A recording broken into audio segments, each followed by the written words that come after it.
আহসান রাজীব। রাজীব, জানাবেন নাগরিকরা কোন কোন সেবা থেকে বঞ্চিত হচ্ছে আর পুরোপুরি কবে নাগাদ সবাই কাজে যোগ দিবে? মেয়র কি বলছেন?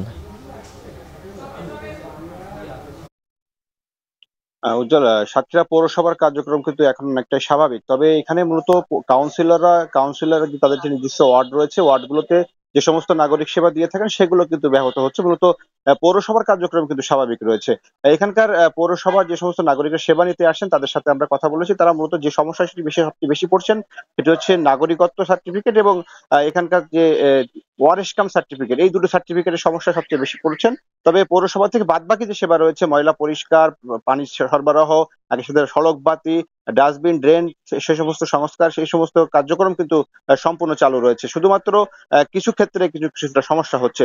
তবে এখানকার পৌরসভার মেয়র তিনি কিন্তু সকাল থেকে অফিস করছেন। আমরা সকাল ৯টায় এসে দেখেছি তিনি এখান থেকে ৯টার থেকেই কিন্তু অফিস করছেন এবং নিয়মিত তিনি অফিস করছেন। কিন্তু এখানকার কয়েকজন কাউন্সিলরের বিরুদ্ধে দুর্নীতির অভিযোগ ওঠায় তাদের বিরুদ্ধে অভিযোগ আকারে তিনি সেনাবাহিনী কর্মকর্তা এবং যেখানে জেলা প্রশাসক সহ কর্মকর্তাদের কাছে তিনি দিয়েছেন এবং তাদের বিরুদ্ধে একটি মামলা দায়ের হবে এমন একটি কথা শোনা যাচ্ছে। তারপর থেকে মূলত এখানে কাউন্সিলররা অফিস করছেন না এবং বেশিরভাগ কাউন্সিলরই কিন্তু পৌরসভা কার্যালয়ে আসছে না। দীর্ঘদিন মেয়র এই পৌরসভায় আসতেন না, তিনি এখন নতুন করে পৌরসভায় আসতে শুরু করেছেন এবং তিনি দায়িত্বভার গ্রহণ করার পরে কিন্তু পৌরসভার যে সার্বিক কার্যক্রম সেটি স্বাভাবিক রয়েছে। কিন্তু কাউন্সিলররা না থাকার কারণে মূলত সমস্যাটি হচ্ছে।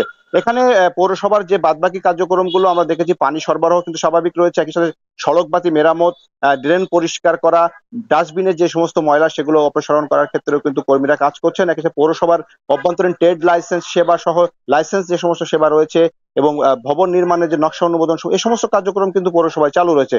শুধুমাত্র কয়েকটি ক্ষেত্রে শুধুমাত্র নাগরিকরা সমস্যার সম্মুখীন হচ্ছেন, আমরা এমনটি জানতে পেরেছি। পৌর মেয়র বলছেন যে এই সমস্যাটি গত কয়েকদিন ধরেই চলছে। আগামীতে কার্যক্রম স্বাভাবিক হলে এই কার্যক্রমটি যখন পুরোপুরি চালু হয়ে যাবে তখন কিন্তু তাদের যে সংকটটি রয়েছে সংকটটি থাকবে না, একই সাথে নাগরিকরা সঠিকভাবে সেবা পাবেন। তো এই ছিল আমার কাছে সাতক্ষীরা পৌরসভা থেকে পৌরসভা কার্যক্রমের সবশেষ তথ্য।